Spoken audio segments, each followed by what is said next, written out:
samo je san stvarnost. Tu nema ni jučer, ni danas, ni sutra. Preostaje samo nada i očekivanje. Zbivanja su mašte, a misli su snovi o snovima. Povijest je niz halucinacija. Čovječanstvo živi u opsjenama, a pogiba sa laži na usnama. Kada umrem, htio bih da moje ime pripadne ne jednoj ulici ni nekoj zvijezdi, no radije lijepoj, velikoj, mirišljavoj ruži.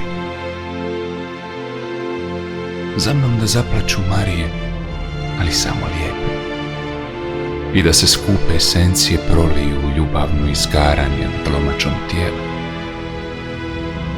Da smrt moja, ne došavši prerano ni prekasno, bude motiv za dublju, svečanu muziku energije koja pročišćuje.